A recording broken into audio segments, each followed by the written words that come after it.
Hello everyone, peace of Christ to all. We continue in this video to study more about the Quran, and today we will speak about what the Muslims call the miracle of the moon. Many of us maybe heard the Muslims saying that Allah He split the moon for Muhammad, and they post for you pictures from NASA about a crack in the moon, and they claim that this is how the moon is split, which is false because the Earth itself is full of those cracks. We call them valleys, and those are not splitting, because if the moon split, the earth itself will be destroyed. And at least a flooding will cover all the earth if such a thing happened in the time of Muhammad. But anyway, I'm not going to discuss this as a scientific way. I'm going to expose other fact about this chapter. In the video before this, I mentioned the following, and we will summarize it again. In the video before this one, we showed you how many verses in the Quran people still asking Muhammad to give a miracle. As an example, chapter 2, verse number 118. You know, still those people asking Muhammad for giving a miracle. It says, why Allah don't speak to us, or why He don't come to us with a sign, come to us with a miracle. Sign in here mean miracle. So, and we showed you from you know, the ranks of the verses, like we know uh, the timing of the verses or the timing of the chapters when they are given. According to that, we showed you that in many chapters in the Quran, as we just showed you on the screen, chapter number 2, which is in the book today, number 2, but the fact it was chapter number 87 as the way it's given to Muhammad supposedly, and the chapter of the moon, we find it here. If we go down, we will find the following. This is the chapter of the moon. It is in the book 54, in the chapter 54 in the book today. It was given to Muhammad as a chapter number 37 as Muslims they claim themselves. So what I'm trying to say in here, we have two location. We have the moon chapter, and we have which is located as number 37 as it's given by Allah to Muhammad, according to Muhammad. And we have a chapter number 2, which is given number 87, and still people are asking Muhammad for a miracle. Don't get confused again for those who do not know what I'm talking about. The book today is organized in the way Uthman he wanted to be, not the way supposedly was given to Muhammad. The way Muhammad he gave them the Quran, it was different from the way the Muslims they have today, which is a corruption, because the Quran says that those who change locations of verses, they are the one who do corruption. That is a corruption. And the Quran, by the way, never been given as a chapter, as you know. But what the Muslims say is this is what they say. We will go with it. Even the names, Muhammad never names those chapters this way. But anyway, as long as the Muslims agree that, as an example, chapter of Al-Baqarah, the cow chapter, which is today in the book it's number 2 in the book today, it was given to Muhammad as chapter number 87. And then still we have and we can show you, like we showed you in the video before, even in chapter number 6, chapter number 7, many chapters all over the Quran, the Muslims still asking Muhammad about giving a sign, and still Muhammad he never mentioned that I gave you a sign, because if the moon splitting was a miracle really, as the Muslims they claim, if that verse is speaking about a real physical splitting of the moon, then Muhammad he will say to them, you idiot, I just gave you the moon splitting.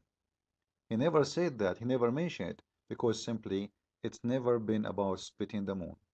So it's about what? Let us show you what Muhammad is talking about.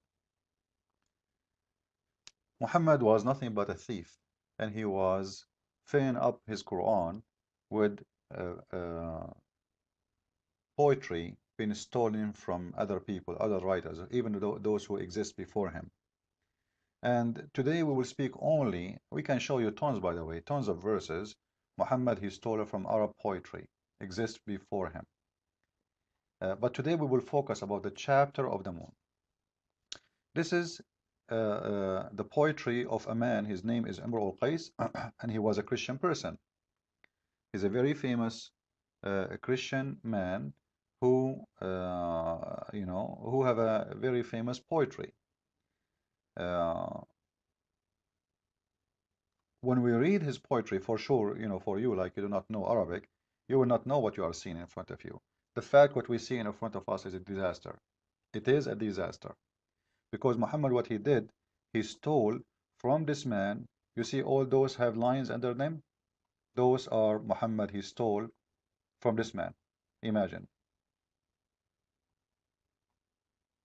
And I found this page actually because this page making the poetry in front of me in one one after one, so we can go and check it out. Now, what is the first line in this chapter or in this poetry?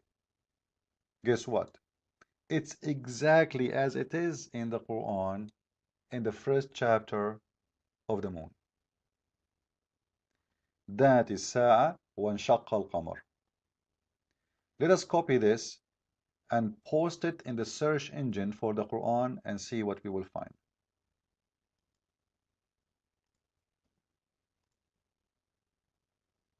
And by the way, just to show Muslims, here we go. This is your Islamic website, islamweb.net. I'm going to quote the poetry even from there. Here we go. اقتربت الساعة وانشق القمر. Copy, and we go to the Quran. Paste. You see it? Copy, paste. Exactly. You see the search? Exact phrase, exact sentence. It's exactly as it is. Muhammad, he took it from the poetry.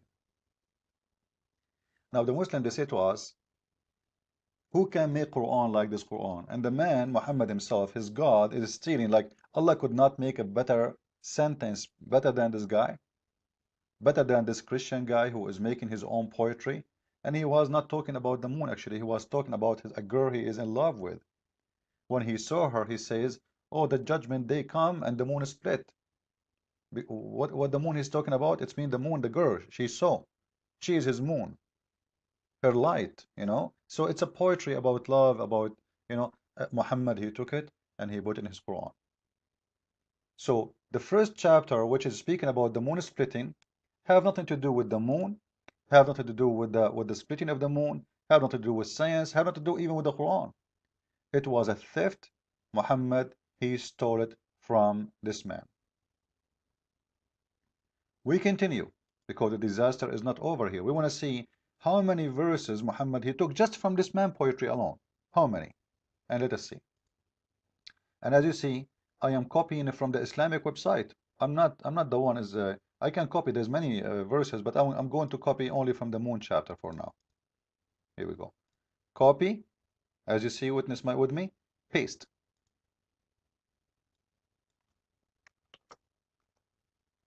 Uh-oh. Exactly as it is. Exactly as it is. With the tashkil, with the tashkil, it's like those volf we add in the top of the Arabic, etc. Which mean even the sound, it's exactly the same. By the way, at that time there was no such a thing. This is something new, like the volves, they've been added long after that. But this is me telling you that it's exactly the same, even the sound, even the way you pronounce the words, nothing changed. The word, the letters, one by one, copy, paste. We click at this verse to see what it is saying. He put it, the Muslims, they put it in different verse now. They put it in Surah Al-Zalzala, the chapter of Al-Zalzala, chapter number 99.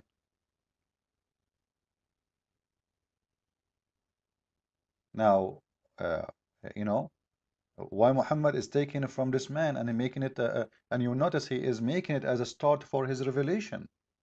Because the verse before was number one verse for the chapter of the moon. This one is number one for the chapter number 99. We will take now another part of the poetry and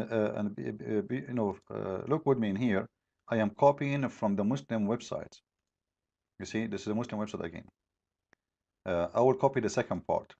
وأخرجت الأرض أثقالها. إذا زلزلت الأرض زلزالها وأخرجت الأرض أثقالها. And we will see if we can find the second part. Already we found the first part. It's verse number 1. Let us see where we can find the verse number or the part number 2 of the poetry. Search again. Here we go. Paste. Search. Uh-oh. It is verse number 2 in the same chapter. Look with me. Which means Muhammad, not only he stole the first verse from that poetry, we have now 2 verses from that poetry. Verse number 1, as we see, and verse number 2. And it is copy word by word, letter by letter. No different whatsoever, which means the thief, he did not even maybe have time to make a difference. Like Muhammad never thought about it, that people, and even the daughter of Amr al-Qais, she said to Aisha, because she was alive at that time, you know, she said to Aisha, but this is the poetry of my father, you know, this is not Quran, this is my father poetry. Your husband told you that this is from his God? Let us continue. Let us see how many verses in the Quran he stole just from this man poetry, this man alone. Because we can show you tons, by the way. But I'm going to show you just from this man alone now, how many Muhammad he stole. And before, by the way, before I continue, you will see that even the meaning of the chapter, it's exactly what the poetry is talking about.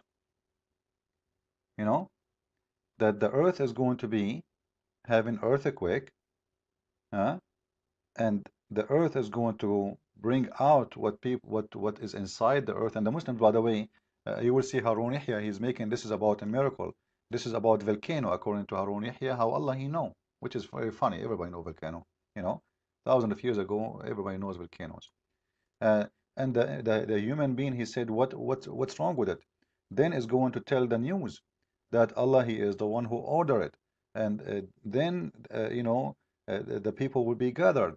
And the one who did good is going to see it, and the one who did bad is going to see it. If we go to the poetry in Arabic, it's exactly saying the same. It's exactly saying the same. إذ زلزلت الأرض زلزالها وأخرجت الأرض أثقالها تقوم الأنام على رسلها ليوم الحساب ترى حالها يحاسبها ملك عادل فإما عليها وإما ما لها. It's exactly the same meaning. That day when the earth is going, and by the way, he's taking this from the Bible. This guy, because he's a Christian, he is speaking about what the Bible is saying, that when the judgment day is going to be, disasters, earthquake will happen, etc. And then the Lord is going to, you know, is going to question everybody, is going to gather everybody, and is going to question you in the judgment day for what you did in your life. And the one who did good is going to give him good, and the one who did bad, he will give him bad. It's exactly what the poetry says. This is Muhammad took it. He kept the first 2 lines, and then he played with the other 4 after to make a change in it. It's a very clear, you know, like if we take this poetry and we take it to Google Translation and we compare it, because maybe some will say maybe he is not saying exactly what it is. If we copy and paste, you know, look, it's exactly the same meaning of the Quran. Even though like Google is not giving really perfect translation, but it's exactly the word by word. So the first the whole line, the first line of the poetry is taken exactly as it is. Muhammad, he put in the Quran and he make it as a Quran from his book. Now we don't have much time. It's time is up. Follow with me with more videos, guys, to expose the thief Muhammad and the claim of Muslims that Quran is full of miracles. It is nothing but full of theft, and Muhammad is nothing but a thief. Christ is Lord, Islam is false. See you with more videos.